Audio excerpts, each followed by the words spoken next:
اعوذ باللہ من الشیطان الرجیم بسم اللہ الرحمن الرحیم۔ سیرت النبی صلی اللہ علیہ وسلم کا ذکر ہو رہا ہے۔ درود شریف پڑھ لیجیے۔ اللہم صلی علی محمد وعلی آل محمد کما صلیت علی ابراہیم وعلی آل ابراہیم انک حمید مجید۔ اللہم بارک علی محمد وعلی آل محمد کما بارکت علی ابراہیم وعلی آل ابراہیم انک حمید مجید۔ آج کا جو ذکر ہوگا حضور صلی اللہ علیہ وسلم کی عمر اب 40 سال ہو چکی ہے، اور اللہ کے آواز بھی آپ کو آنے لگی، یعنی وحی کا جو ہے سلسلہ۔ آپ کی عمر مبارک 40ویں بہار شروع ہو گئی۔ اب آپ صلی اللہ علیہ وسلم پر وہ حقیقت کھلنی شروع ہو گئی جس کی آرزو میں آپ صلی اللہ علیہ وسلم جی رہے تھے، جس کی برسوں سے تلاش تھی، اور جس کے لیے آپ صلی اللہ علیہ وسلم انتہائی بے تاب تھے۔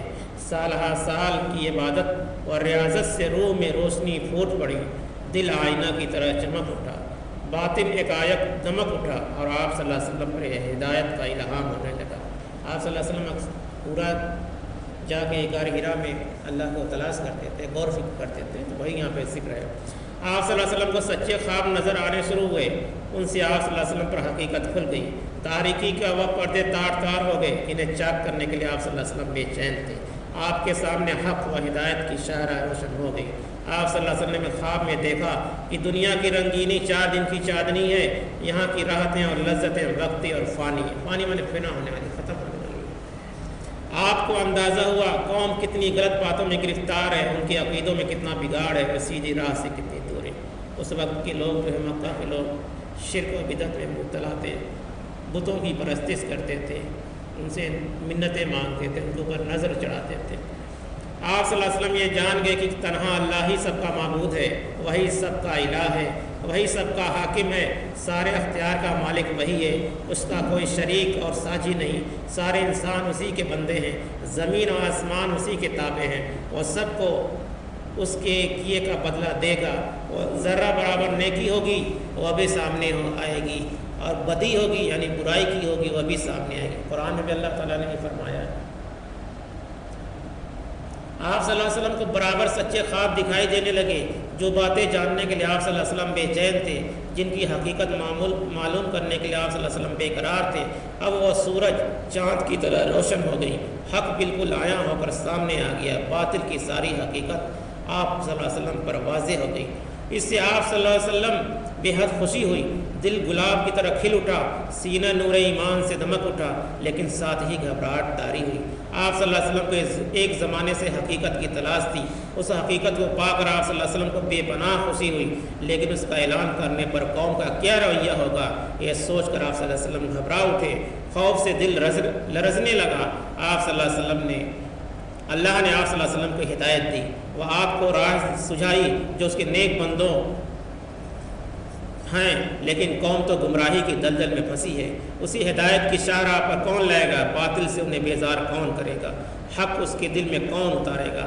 جب خواب صبح کی طرح روشن ہو جاتا ہے، اس کی تعبیر کھل کر سامنے آ جاتی ہے، اور نامعلوم باتیں بھی معلوم ہو جاتی، تو آپ صلی اللہ علیہ وسلم فکر مند ہوتے اور ذہن میں طرح طرح کے خیال بوجھنے لگتے۔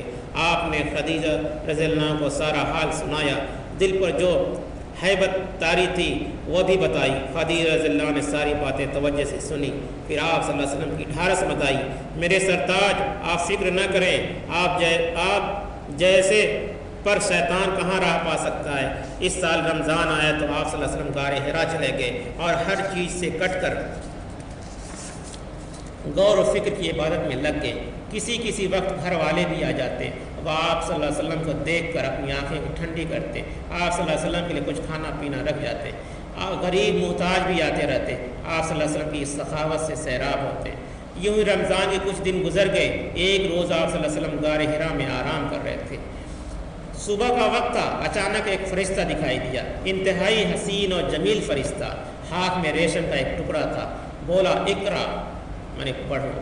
آپ صلی اللہ علیہ وسلم بہت گھبرائے، فرمایا ما اقرا، مجھے پڑھنا نہیں آتا۔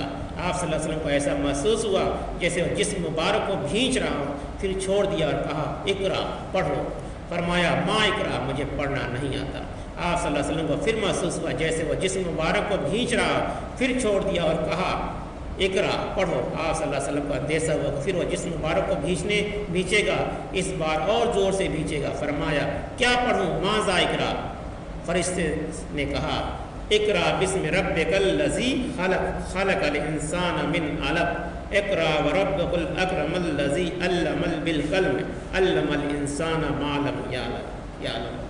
یعنی سورہ علق کی آیت ہے 1 سے 5 تک کی، یہی پہلی وحی نازل ہوتی ہے۔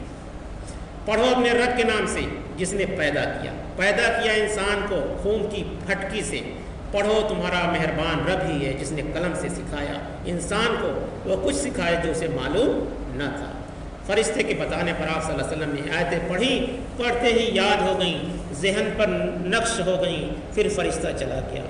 آپ صلی اللہ علیہ وسلم اٹھ کر کھڑے ہوئے، خوف سے دل بیٹھا جا رہا تھا۔ آپ صلی اللہ علیہ وسلم سہمی نگاہوں سے غار میں ہر طرف دیکھنے لگے، حیرانی اور پریشانی کا عالم تھا۔ دل ہی دل میں سوچنے لگے ابھی مجھ سے کس نے باتیں کی ہیں، کون مجھے پڑھا کر گیا ہے۔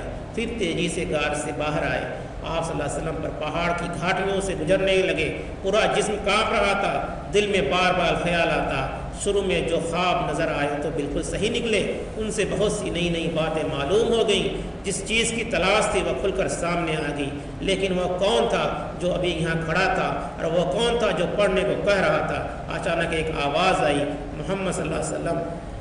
آپ صلی اللہ علیہ وسلم نے گھبرا کر سر اوپر اٹھایا، دیکھا تو وہی فرشتہ آدمی کی صورت میں کھڑا تھا، وہ پکار کر کہہ رہا تھا محمد صلی اللہ علیہ وسلم، اللہ نے آپ کو رسول بنایا ہے، میں آپ کے پاس اس کی وحی لے کر آیا تھا، میں جبریل امین ہوں، میں وحی کا فرشتہ ہوں۔ آپ صلی اللہ علیہ وسلم کی گھبراہٹ اور بڑھی، کبھی دائیں طرف دیکھتے کبھی بائیں طرف، لیکن جدھر دیکھتے وہی نظر آتا، جدھر رخ کرتے وہی موجود ہوتا۔ آگے بڑھے یا پیچھے ہٹے، نظریں نیچی کریں یا اوپر اٹھائیں، ہر طرف ہر جگہ وہی تھا۔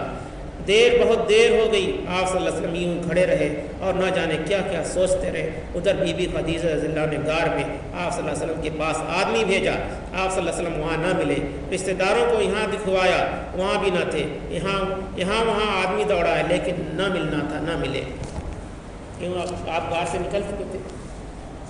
پھر فرشتہ چلا گیا، آپ صلی اللہ علیہ وسلم خدیجہ کے پاس آئے، خوف سے لرزتے ہوئے پسینے میں نہائے ہوئے آتے ہی فرمایا مجھے کچھ اوڑھا دو۔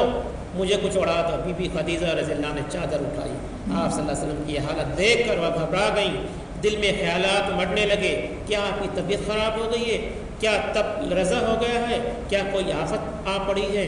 جب کچھ سکون ہوا، کچھ خوف دور ہوا، جسم کی کپ کپی میں کمی ہوئی تو حضرت خدیجہ رضی اللہ عنہ نے پوچھا آپ تھے کہاں، آپ کو کیا ہوا؟ آپ صلی اللہ علیہ وسلم نے ان کی طرف دیکھا، نظروں سے بڑی بے چارگی ٹپک رہی تھی۔ فرمایا خدیجہ رضی اللہ عنہ میں تمہیں کیا بتاؤں مجھے کیا ہوا ہے۔ پھر جو کچھ دیکھا تھا وہ بیان کیا۔ بی بی خدیجہ رضی اللہ عنہ تھیں بہت ہوشیار، یہ باتیں سن کر ذرا نہ گھبرائیں، انہوں نے آپ صلی اللہ علیہ وسلم کو بہت ہی عزت کی نظروں سے دیکھا، چہرے پر یقین و اطمینان کی مسکراہٹ تھی، انہوں نے آپ صلی اللہ علیہ وسلم کو اطمینان دلایا، بولی میرے چچا کے بیٹے خوش ہو جائیے، جو کچھ کر رہے ہیں کرتے رہیے، اس ذات کی قسم جس کے ہاتھ میں خدیجہ کی جان ہے، جو کچھ آپ صلی اللہ علیہ وسلم نے دیکھا ہے اس میں گھبرانے کی کوئی بات نہیں ہے۔ اگر آپ اس امت کے نبی نہ ہوں گے، اگر آپ اس امت کے نبی نہ ہوں گے تو اور کون ہوگا؟ آپ تو سچ بولتے ہیں، صلہ رحمی کرتے ہیں، امانتیں ادا کرتے ہیں، مجبوروں اور بے کسوں کو سہارا دیتے ہیں، غریبوں اور ناداروں کو تواضع کرتے ہیں، حق کے کاموں میں مدد کرتے ہیں، اللہ آپ کو ضائع کیسے کر سکتا ہے۔ خدیجہ رضی اللہ عنہ کی ان باتوں سے آپ کی ڈھارس بندھی، آپ کی بے چینی دور ہوئی، چہرے مبارک خوشی سے تمتما اٹھا۔ آپ صلی اللہ علیہ وسلم نے اس دل جوئی پر ان کا شکریہ ادا کیا، پھر آنکھیں بند کر لی اور سو گئے۔ بی بی خدیجہ رضی اللہ نے آپ صلی اللہ علیہ وسلم کی باتوں پر غور کیا تو بے انتہا خوش ہوئی، لیکن ساتھ ہی ساتھ کچھ ڈر بھی ہوا، کچھ خوف اور اندیشہ ہوا کہ ابھی اخلاص و محبت کا تقاضا تھا۔ انہوں نے سوچا چلے چچیرے بھائی ورقہ کے پاس، ان سے پوچھیں شاید وہ کچھ بتائیں۔ ورقہ نوفل کے بیٹے تھے، انتہائی حکیم اور دانا تھے، یعنی سمجھدار، مختلف مذاہب کو انہوں نے پڑھا تھا، بڑی باریکی بینی سے ہر ایک کام کا جائزہ لیا تھا۔ پہلے یہودیت کی طرف میلان ہوا، پھر عیسائیت کو اختیار کیا، انجیل پر گہری نظر تھی، عربی میں اس کو ترجمہ بھی کرتے تھے۔ خدیجہ آئیں، ان کو سارا ماجرا سنایا، آپ صلی اللہ علیہ وسلم پر جو کچھ بیتی تھی آپ سب کا سنایا۔ سب کچھ سن کر وہ بولے پاک ہے قسم اس ذات کی جس کی مٹھی میں ورقہ کی جان ہے، خدیجہ رضی اللہ عنہ اگر تمہاری بات صحیح ہے تو وہی ناموس یعنی رازدار ہے جو موسیٰ علیہ السلام کے پاس آتا تھا، بخدا محمد صلی اللہ علیہ وسلم اس امت کے نبی ہوں گے، ان سے کہو ڈرے نہیں، جو کچھ کر رہے کرتے رہے۔ جبریل علیہ السلام آدم علیہ السلام سے لے کر حضرت محمد مصطفیٰ صلی اللہ علیہ وسلم تک سب ایک ہی کام کرتے تھے، وہی لاتے تھے۔ کیا لاتے تھے؟ وہی۔ تو موسیٰ علیہ السلام کے پاس بھی وہی لاتے تھے اور عیسیٰ علیہ السلام کے پاس بھی لاتے تھے۔ بی بی خدیجہ لوٹ کر آئیں، آپ صلی اللہ علیہ وسلم کو خوشخبری سنائیں، مبارک ہو میرے سرتاج، مبارک ہو، آپ کے رب نے آپ کو کیسی عزت دی ہے، آپ کا رتبہ کتنا بلند کیا۔ پھر چچیرے بھائی ورقہ سے جو باتیں ہوئی تھیں سب بیان کی، آخر میں کہا وہ آپ سے ملنا چاہتے ہیں۔ پھر اسی دم وہ ایمان لے آئے۔ آپ صلی اللہ علیہ وسلم کعبے کا طواف کرنے چلے، راستے میں ورقہ مل گئے، دیکھتے ہی بولے میرے پیارے بھتیجے ذرا مجھے بھی سناؤ، تم نے کیا کیا دیکھا؟ آپ صلی اللہ علیہ وسلم نے شروع سے آخر تک ساری داستان سنا دی۔ پوری داستان سننے کے بعد ورقہ نے کہا اس ذات کی قسم جس کے ہاتھ میں میری جان ہے، تم نے جو کچھ دیکھا ہے اور سنا ہے اس سے صاف ظاہر ہے اللہ نے تمہیں منصب رسالت کے لیے چن لیا ہے، بلا شبہ وہی ناموس ہے جو موسیٰ علیہ السلام کے پاس آتا تھا۔ بھتیجے تم نبی ہونے کا اعلان کرو گے تو لوگ جھٹلائیں گے، ہر طرح ستائیں گے، گھر سے بے گھر کر دیں گے، جنگ کرنے سے بھی نہ چکیں گے۔ کاش اس وقت میں زندہ رہتا محمد صلی اللہ علیہ وسلم، تو کیا میری قوم کے لوگ مجھے گھر سے بے گھر کر دیں گے؟ آپ صلی اللہ علیہ وسلم نے پوچھا، کیونکہ وہ سب موسیٰ علیہ السلام اور عیسیٰ علیہ السلام کے بارے میں جانتے تھے۔ ورقہ نے کہا ہاں یقیناً ایسا ہی ہوگا، جب بھی کوئی نبی آیا قوم نے یہی سلوک کیا، اگر وہ دن دیکھنے نصیب ہے تو میں تمہاری ایسی مدد کروں گا کہ اللہ ہی جانتا ہے۔ پھر سر مبارک کی طرف بڑھے اور بہت ہی شفقت سے بوسہ دیا۔ پیارے نبی صلی اللہ علیہ وسلم لوٹ کر آئے تو بہت فکر مند ہوئے اور اداس تھے، بار بار سوچتے اگر میرے کمزور کاندھوں پر نبوت کا بار آ پڑا تو اس کا انجام کیا ہوگا، میں لوگوں کو کیسے بلاؤں، سیدھی راہ کیسے سجھاؤں؟ یہ لوگ تو بھٹک رہے ہیں، حق سے بدک رہے ہیں، خدا سے بیزار ہیں، بتوں کے پرستار ہیں، بدی کے علمبردار ہیں، نیکی سے برسر پیکار ہیں۔ پھر غضب ہے اس پر انہیں ناز بھی ہے، غرض دل میں خیالات کا ایک طوفان اٹھا اور آپ صلی اللہ علیہ وسلم وحی کا انتظار کرنے لگے۔ یعنی سب کچھ پہلی وحی آئی، پہلے وحی میں کہا گیا پڑھنے کے لیے، اور کس کے لیے پڑھنے کے؟ اپنے رب کے نام سے۔ کیا کیا؟ اپنے رب کے نام سے پڑھو۔ اور ہم لوگ قرآن میں اس میں سجدہ بھی ہے سورہ میں، اقرأ بسم ربک الذی۔ اور ہماری قوم کا حالت کیا ہے اس وقت؟ جس قوم کی پہلی وحی اللہ نے اتاری ہو کہ پڑھ اپنے رب کے نام سے، ہمارا حال کیا ہے؟ حضور صلی اللہ علیہ وسلم تو ہمارے بیچ میں نہیں ہے، مگر ان کا معجزہ قرآن ہے۔ کیا ہے؟ قرآن ہے، تا قیامت تک رہے گا، اور اس کو پڑھتے نہیں، اس کو سمجھتے نہیں، دین کو بھی نہیں پڑھتے، اور جو زندگی گزارنے کے لیے ضرورت کی چیزیں یعنی دنیا کی پڑھائی اس کو بھی نہیں پڑھتے، ہر معاملے میں پیچھے ہیں۔ اس کی وجہ کیا ہے کہ اپنے رب سے ہم محبت نہیں کرتے، جیسا اللہ کے رسول نے کیا ویسا نہیں کرتے ہیں۔ اس پہ سوچنے کی ضرورت ہے، اور اپنے گھر میں اس بات کو بتانے کے لیے ہم اس نبی کے ماننے والے ہیں جس نبی کو پہلی وحی آئی تھی کہ پڑھ اپنے رب کے نام سے، پڑھ اپنے رب کے نام سے۔ اور قلم کا بھی ذکر پہلے اللہ ہی نے بتایا ہے، کسی انسان نے نہیں بتایا ہے۔ یہ سب بارے سوچنے کے لیے، سمجھنے کے لیے کہ اللہ کے رسول صلی اللہ علیہ وسلم کس مصیبت سے ہم تک اسلام پہنچایا، ان کے ساتھیوں نے، صحابہ نے کس طرح سے ہم کو اسلام پہنچایا۔ اور قرآن آج بالکل محفوظ ہے۔ کیا ہے؟ محفوظ ہے، زیر زبر کے ساتھ محفوظ ہے۔ تو ہم اس کو پڑھنا چاہیے، یعنی ترجمہ کے ساتھ پڑھنا چاہیے۔ ہماری عربی نہیں جانتے، ہم عربی نہیں جانتے تو ہندی میں ترجمہ ہے، اردو میں ہے، انگلش میں، دنیا کی ہر زبان میں، اس کو پڑھیں، سمجھیں۔ نہیں سمجھ میں آتا ہے کسی علم والے کے پاس جائیں، عالم کے پاس جائیں، ٹھیک ہے، جو قرآن کو جانتا ہو، اسے پوچھیں، سمجھیں کیا اللہ کا حکم ہے، کیا نہیں ہے، کیا کرنا ہے، کیا نہیں کرنا۔ تو اس طرح سے اللہ کے رسول صلی اللہ علیہ وسلم نے لوگوں کو دعوت پہنچائی۔ آپ صلی اللہ علیہ وسلم جب بخار بھی رہتا تھا، اگر پتہ چل جاتا تھا کہ کوئی قافلہ گزر رہا ہے تو وہ آپ جاتے، چادر اوڑھ کے جاتے، کسی کو سہارا لے کے جاتے کہ میں کلمہ لا الہ الا اللہ کی بات ان کو بتا دوں، کہیں وہ محروم نہ رہے۔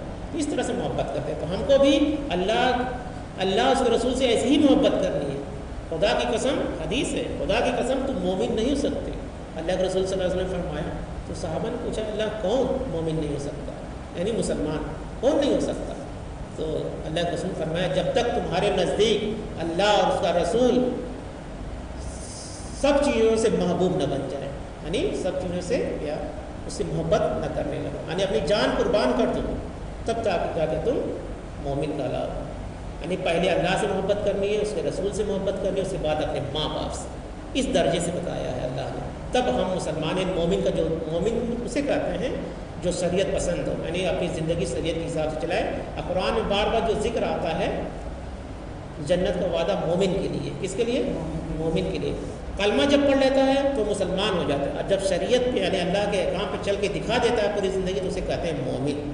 یہ فرق ہے مسلمان اور مومن، مسلم اور مومن۔